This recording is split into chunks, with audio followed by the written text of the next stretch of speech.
न्यायदेवतेचा न्यायालयाचा नियम सोडून कधी नाही काम केलं आणि आज पण करत नाहीये। माननीय न्यायदेवतेने आम्हाला न्याय आतापर्यंत दिलाय। आम्हाला गरीब लोकांना आशा आहे न्यायदेवता गरीब लोकांचा आधार बनून गोरगरिबांच्या मागण्यासाठी आंदोलनासाठी आमच्या बाजूने नक्की न्याय करेल। काय असतं बघा, शेवटी सरकार जर गोरगरिबाला विचारलं तर गोरगरिबाचा दुआ, गोरगरिबांचा आधार, गोरगरिबांच्या वेदनाची काळजी करणार न्यायालय न्याय मंदिर असतं। त्यामुळे न्यायदेवता आमचाही न्याय करणार, न्याय 100% मिळणार। न्यायदेवता आमच्या वेदना जाणून घेईल आणि आम्ही कुठेही लोकशाहीचं कायद्याचं नियमाचं उल्लंघन केले नाही। आम्ही शांततेत आमरण उपोषणाला बसलो। ह्याच्यातलं तुम्हाला सत्य सांगायचं असलं तर रात्री न्यायालयाच्या एका विषयावरून आम्ही रात्री सांगितलं, रोडवरच्या सगळ्या गाड्या काढा, मैदानाला लावा। तर एका 4 ते 5 घंट्यात रस्त्यावर आमची एक सुद्धा आमच्या पोरांनी गाडी ठेवली नाही। आता मुंबईत कुठेही ट्रॅफिक नाहीये। न्यायदेवतेच्या रात्रीच्या एका शब्दावरती आम्ही सगळी मुंबई तिथं कुठेही ट्रॅफिक नाहीये अशा गाड्या जिकडे तिकडे नेऊन लावल्या। याच्यापेक्षा काय पालन करायला पाहिजे? दुसरे लोक पालन पण नाही करत। आम्ही न्यायदेवतेचं पालन करतो, कायद्याचं पालन करतो। पुढेही आम्ही न्यायदेवता सांगेल तसं पालन करत राहू, 100% तसं करत राहू। नियमाचं पालन करून आंदोलन आमचं शांततेत सुरू राहणार, काही वेळ आली तरी राहणार। राहिला विषय सरकारचा, सरकारने किती आमच्या विरोधात न्यायालयात जाऊन इकडे जाऊन तिकडे जाऊन अन्याय करायचा प्रयत्न केला तरी सरकारला सांगतो आणि फडणवीसांनाही सांगतो, सगळ्या मागण्याची हैदराबादचं गॅजेटियर, सातारा संस्थांचं गॅजेटियर याची अंमलबजावणी झाल्याशिवाय मुंबई सोडत नाही।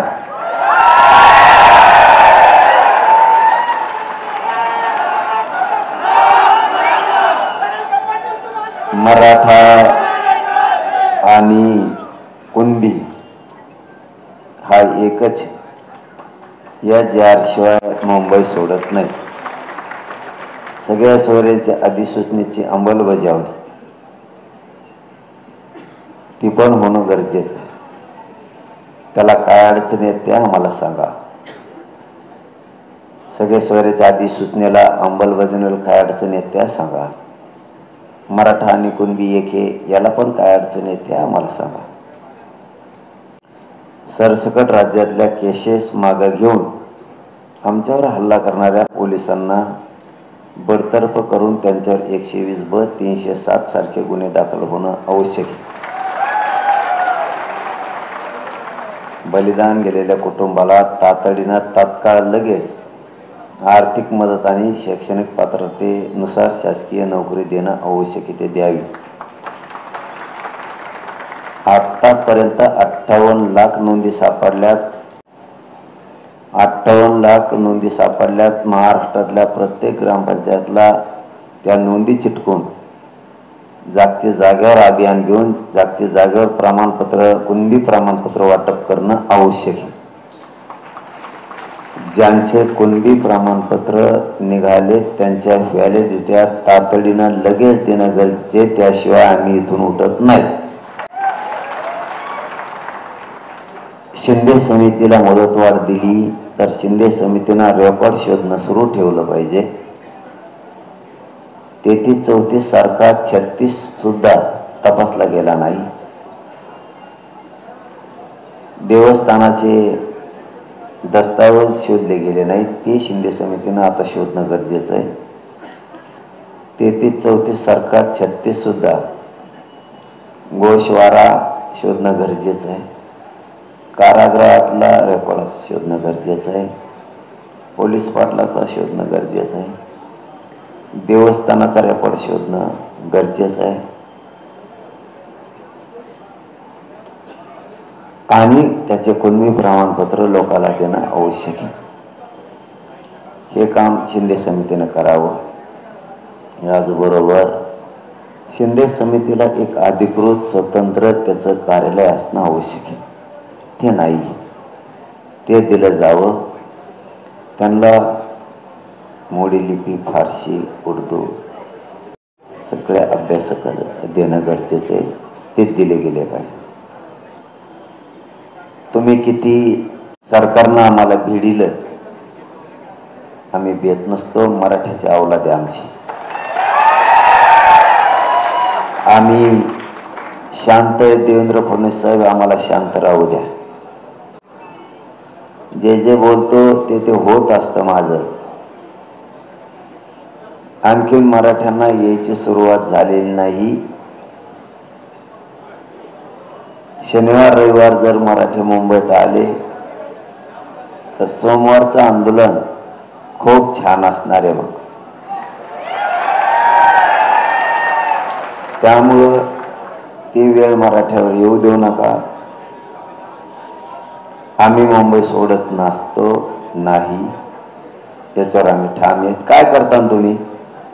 100 पोलीस आले तरी जेलात नेते आणि 1 लाख फौज फाटला तरी पोलीस जेललाच नेते. आम्ही जेलमध्ये उपोषण करू, पण सुट्टी नाही.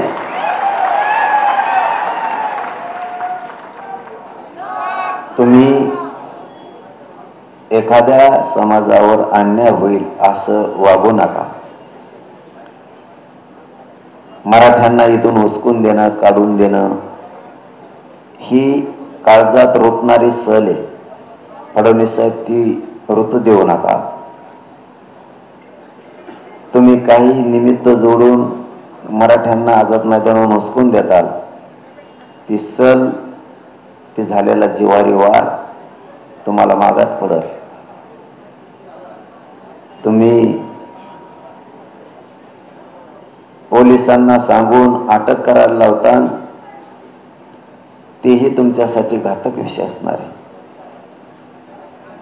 पोलिसाला सांगून तुम्ही बाहेर कुठं पोरांना लाठीचार्ज करायला लावता, ते तर तुमच्यासाठी अति घातक होणार आहे. तुमच्या आयुष्यात खूप मोठा डाग तुम्हाला ते असणार आहे. कारण तुमच्याही लोकांना मग महाराष्ट्रात यायचं आहे, हे पण तुम्ही ध्यानात ठेवा. आम्ही मुंबईत आलोत म्हणून तुम्ही मारहाण पोलिसाकडून करायला लावली. तुम्हाला पण, तुमच्या लोकांना, नेत्याला पण महाराष्ट्रात यायचं आहे, हे पण लक्षात असू द्या. त्यामुळं तुम्हाला आणखीन आम्ही शांत आहे. जितका शांततेत तुम्हाला मार्ग काढता येईल तितका तात्काळ मार्ग काढून मराठ्यांचे प्रश्न सोडून गोरगरीब मराठ्यांचा सन्मान करा. त्यांना पोलिसाच्या हातून अपमान करून तुम्ही त्यांचा अपमान करू नका. त्यांचा सन्मान केला तर देवेंद्र फडणवीस साहेब हे गरीब लोक तुम्हाला कधी विसरणार नाहीत. पण जर कधी त्यांचा अपमान केला तर त्यांच्या डोक्यात अपमानाचा बदला घ्यायची चीड तयार होईल. त्यामुळं गोडीत तुम्हाला जे करता येईल ते करा. तुम्हाला वाटत असेल तुमच्यापेक्षा आमची संख्या,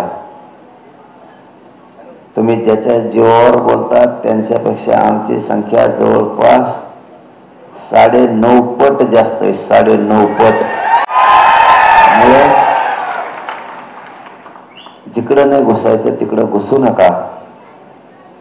आणि उगाच आझाद मैदानातून हाकून देईल, मुंबईतून हाकून देईल, या वल्गना थांबवा आणि गोरगरिबाला न्याय कसा देता येईल हे काम करा. राहिला आता माझा विषय. मी तर मेलो तरी या आजत मैदानातून हटत नाही. काय व्हायचं ते होऊ दे. त्याचे दुष्परिणाम तो जाणार, मग ते मराठी जाणार. त्याच्यानंतर कुठल्याही स्तराला गेला तरी मी कोणत्याही टोकाला जायला तयार आहे, पण मी मागण्याची अंमलबजावणी घेतल्याशिवाय हटायला तयार नाही. मराठी काय असते हे 350 वर्षानंतर पुन्हा एकदा बघायचं असलं तर त्याला माझा नाविलाज आहे. पण मी मरुस्तर इथून हटत नाही. आणि मराठ्यालाही सांगतो, शेवटचं सांगतो तुम्हाला, रात्री पण शेवटच सांगितलं, गाड्या पार्किंगला लावा, मैदानात लावा, रेल्वेना प्रवास करा, एसटीना प्रवास करा. कुठं लावू देत नसले तर ग्राउंडला वाशीला नेऊन लावा, मस्त पटांगणाला मग या. शांत राहायचं सांगितलं. किती माझी तब्येत खराब झाली तरी तुम्ही शांतच राहायचं, येडवणी करायचं नाही. मला माहिती आहे तुम्हाला माझी माया आहे, मला तुमची माया आहे. किती त्रास झाला तरी तुम्ही शांत राहायचं.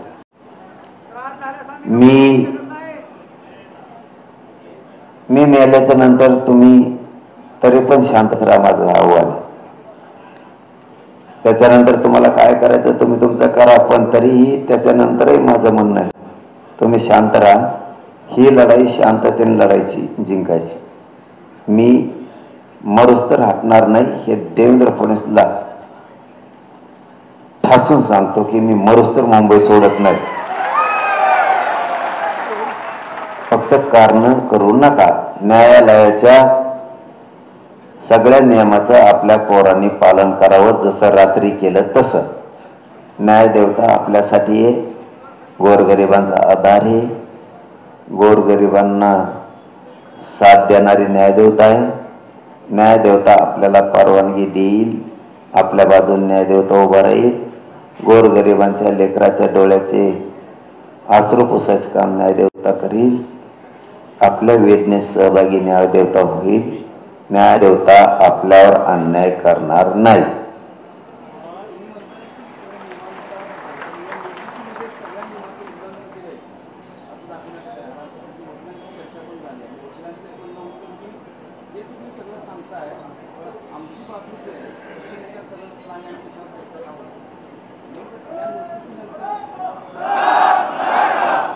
काय उल्लंघन केलं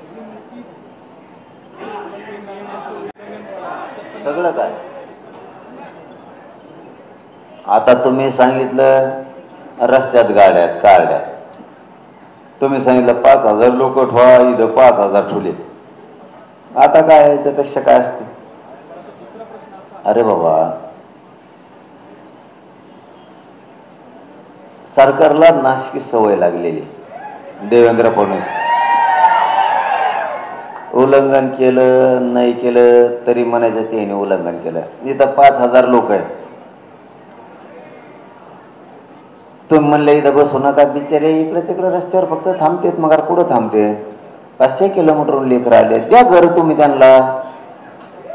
सरकारने घर द्यावा, थांबते. मैदानात द्या, मैदानावर थांबले. तुम्ही ज्या जागेवर सांगितलं त्या जागेवर 4-5 हजार लोक आहेत. कोणचं उल्लंघन केलं? रात्री तुम्ही सांगितलं गाडी रस्त्यात ठेवू नका, नेल्या. CST BMC रिकामी करा, केली. कोणत्या नियमाचं उल्लंघन केलं? असं नाही पाहिजे. अन्यायकारक देवेंद्र फडणवीसने आमच्या सोबत वागू नये. न्यायदेवता आमच्याशी अन्यायकारक वागत नाही, वागणार पण नाही. पण हे देवेंद्र फडणवीस उलट सुलट करतो, माहिती खोटी न्यायदेवतेला देतो, म्हणून हे होतं. मराठ्याला कळतं राज्यात देवेंद्र फडणवीस कुठील डाव खेळायला लागला, कोटरा डाव खेळायला लागला. न्यायदेवतेला खोटी माहिती देवेंद्र फडणवीस देतो आणि आमच्या मराठ्यावर अन्याय करतो. याचे पण दुष्परिणाम देवेंद्र फडणवीसलाच भोगावं लागतील. आम्ही काहीच करीत नाही.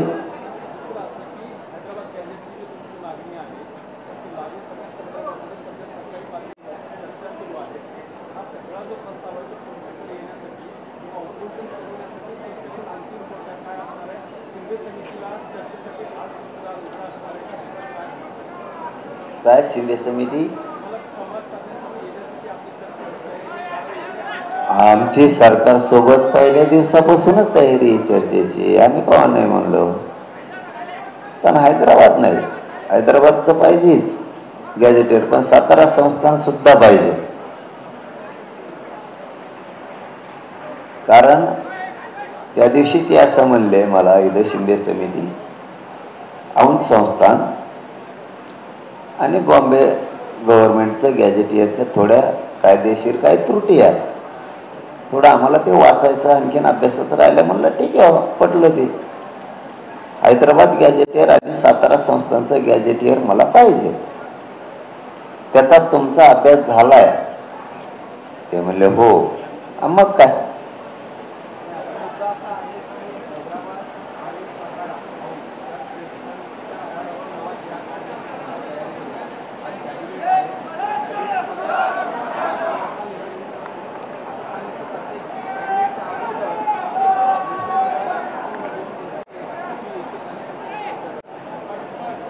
माझं म्हणणं काय, 30-35 मंत्री या नाही तर 2 या, किती या, आम्ही चर्चेला तयार आहेत. आमचे पोरं कोणाला त्रास देत नाहीत, काही नाहीत. आम्हाला आरक्षणाशी देणं घेणं. ते आले तरी त्यांचा सन्मानपूर्वक त्यांना आमचेच पोरं वाटायला लावतील, सन्मानपूर्वक त्यांना चर्चाही करतील.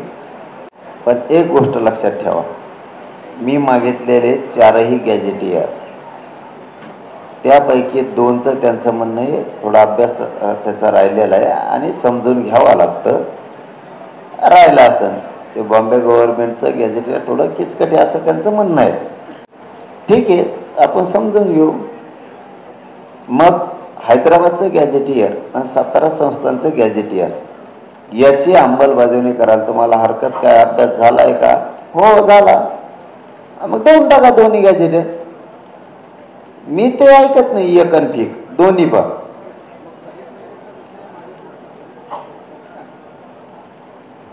त्या विषयावर त्या दिवशी चर्चा करायला ते माघारी येतो म्हणले, आले नाही.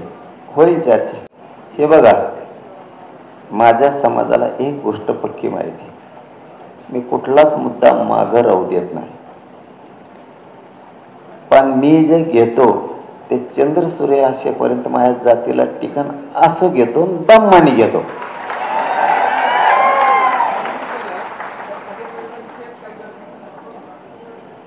तुम्हाला ते झाल्यावर प्रेस घेऊन सांगेन मी, तोवर मी काही बोलत नाही. खो देत नाही मी कोणाला.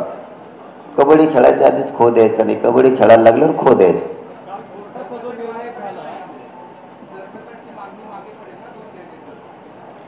तुम्हाला ते जर 2 घेतले ना, त्याच्यानंतर प्रेस घे आणि मग आपण 2-3 जण हिशोब करू, कशाने कशाला काय म्हणतात, कशाने कशाने काय होत असतात. तुम्ही फक्त बघा माझ्या माई, मी जी पूर्वजांनी दिलेली शिकवणी घास घास तोंडात घालावा. एकदाच जर वजळभर घातलं तर काही तोंडाच्या खाली पडत आणि काही नाड्यात गुतत, आणि मग ते पचत नाही तर हाताने तेवढंच बाहेर पडत. त्याच्यामुळं मी माझ्या समाजाला योग्य देतो की जे आयुष्यात कधीच उडणार नाही, पिढ्यांना पार त्यांना पुरण असं देतो, बलक दम्मानी देतो, एवढं आहे. म्हणून मी बरोबर करतो. फक्त पोरावर तुम्ही शांत राहा. मला आणि माझ्या समाजाला डाग लागन, खाली मान घालावं लागन असं वागू नका. माझी तुम्हाला मनापासून विनंती आहे, शांत राहा.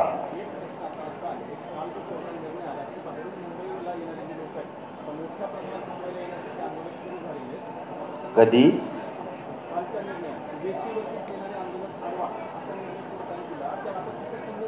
तुम्हाला खरं सांगू का, तुम्ही म्हणताय खूप आंदोलक मुंबईकडे यायला लागलेत, आमचे रिपोर्टर म्हणा किंवा तुमच्या माहितीनुसार मुंबईच्या बाहेर महाराष्ट्रातले मराठी मुंबईकडे यायला लागले, तर मुंबईचे वेशीवरती लोक आहेत त्यांना अडवलं जाईल. इतके चतुर येत नाही पोट्टे मराठीचे. तुम्हाला कोणत्या कोणा मार्गाने ते मुंबईला दिसते शनिवार रविवारच्या नंतर, आणि ते इतके दिसते की सरकारला नेमके हे मुंबईकर येत काही मराठीचे येत काहीच ओळखायला येणार नाही.